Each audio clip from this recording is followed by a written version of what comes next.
5 South Korean universities, including Seoul National University and KAIST, have been rated among the top 100 in the 2025 QS World University Rankings. 서울대와 카이스트 등 국내 5개 대학이 올해 영국의 QS 세계대학순위 100위권 안에 들었습니다. Tell us more.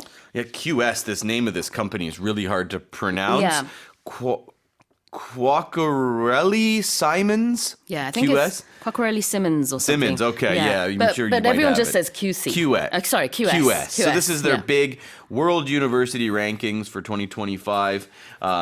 So let's have a look here. I got some of the stats. Seoul National University was the highest ranking Korean university, coming in at 31st, which is an increase. Last year it was ranked 41st.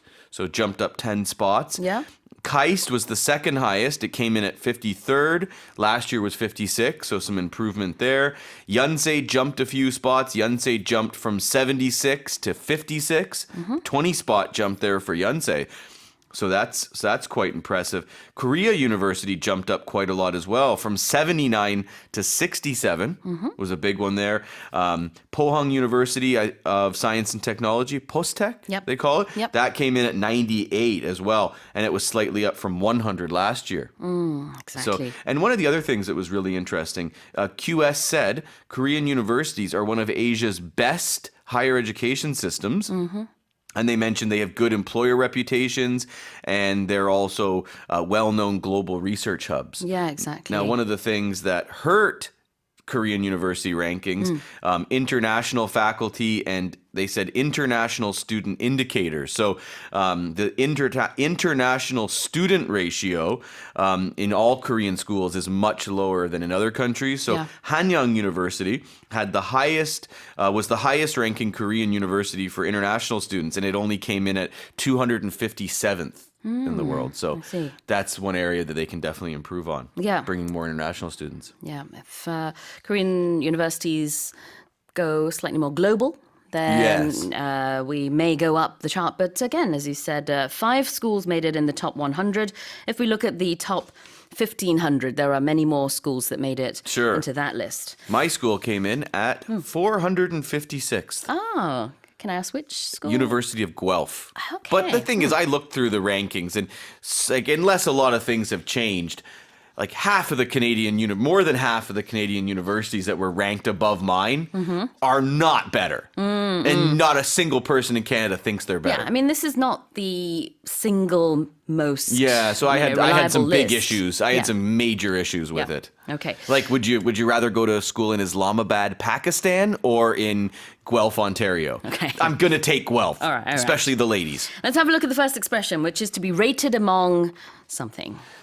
Among means within a group. Yep. Right? So how are you rated? How are you judged? How are you assessed? And rated, of course, as you said, is to be listed, ranked. And if you're rated, just an assessment. Yeah. And then you take all the assessment, all the ratings, and then rank them in order. 네. And we usually rank them in order from first to last. 네. Rated among, ranked among이라고 할 수도 있는데요. 뭐뭐 중 하나로 평가된다라는 뜻입니다. 그러니까 top 100 안에 들었다라는 뜻으로 5 South Korean universities rated among the top 100. And this is according to the QS World University Rankings. What's rankings? Yeah, so as I just mentioned there, you have all your ratings and then you make a list. And that's what a ranking is. A ranking is a list in order of something. So in this case, it's their assessment of the quality of the university. But you can have different things. So if you look at a ranking of like a sports league, a table, that's a ranking. That's all it is. It's just a ranking to show which teams have the most points based on performance. 네, 그렇습니다. 순위, 우리도 랭킹이라고 하죠. Classes, school. Some schools do that. They'll show rankings of all the students from a test. 자, 다시 한번 읽어보겠습니다. 5 South Korean universities, including Seoul National University and KAIST, have been rated among the top 100 in the 2025 QS World University Rankings. Now let's move on to the next headline. The Seine is how I pronounce it, right? The Yes. Seine, okay. Some Parisians have taken to social media to protest the Seine's cleanliness ahead of next month's Olympic Games by defecating in the river as politicians pledge to swim in it. 네, 다음 달 파리 올림픽을 앞두고 센강 수질 입증을 위해 정치인들이 직접 수영할 것을 약속하자 일부 파리 시민들이 센강에서 볼일을 보겠다며 이에 항의하는 시위를 소셜미디어에서 벌였습니다. So they don't believe that it's clean enough, right? Is that Yeah, not there's a it? bit of that. Or maybe There's a they bit of don't that. believe- And also just... do you know? Okay, I'll give a bit, yeah, bit tell of us about the background background, here. yeah. So, swimming in the Seine River has been illegal since 1923, okay?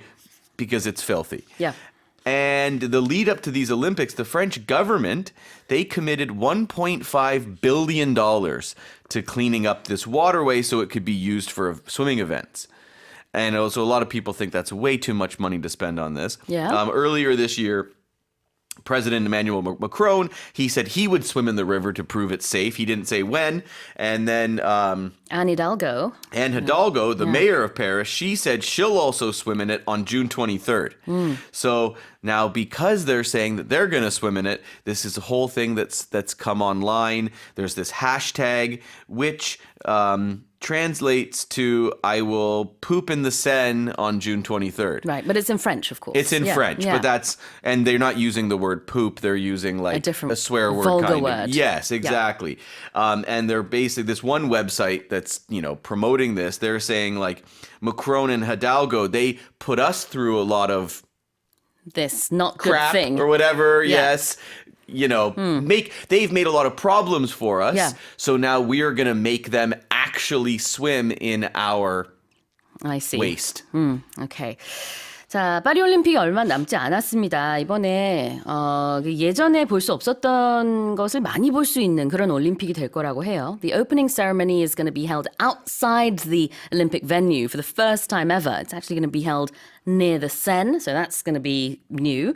And the swimming competition, they hope, will be in the Seine. So, I mean, is this possible? Yeah, there's all these tests that have been run, and some tests are saying, oh, it's satisfactory, but then other ones are saying, no, there's all kinds of other stuff. People can get sick. So it's controversial It's still. very controversial. 그래요, 논란이 되고 Exactly. 있군요. 자, 첫 번째 표현 보겠습니다. So people in Paris have taken to social media. You might also hear taken to the streets. When Yeah. people protest, they take to the streets. They go somewhere to do something. In this case, on social media, you don't actually go to social media. You just pick up your phone and post on social media 네, and give your opinion or Exactly. whatever it is. Take to the streets라고 하면은 거리에 나서다. 그래서 역시 시위할 때 많이 쓰는 표현인데 소셜 미디어로 streets라는 단어를 대체했습니다. 그래서 소셜 미디어에 가서 여러 가지를 호소하고 있는 거죠. And this is ahead of the Olympics. Prior to, before, when you hear ahead of something. 그렇습니다. 자, 뭐뭐 하기 전에 무엇을 앞두고 ahead of the Olympics. 다시 읽어볼게요. Some Parisians have taken to social media to protest the Seine's cleanliness ahead of next month's Olympic Games by defecating in the river as politicians pledge to swim in it. Here's our final headline. After that, the Denver Museum of Nature and Science in the U.S. has confirmed that large bones found by a family during a hiking trip in North Dakota in 2022 belong to a 3,500-pound T-Rex. 미국 덴버 자연과학 박물관은 2022년 그 노스다코타주에서 하이킹하던 한 가족이 발견한 큰 뼈가 실제로 1.5톤 무게의 티라노사우루스 공룡의 것임을 확인했습니다.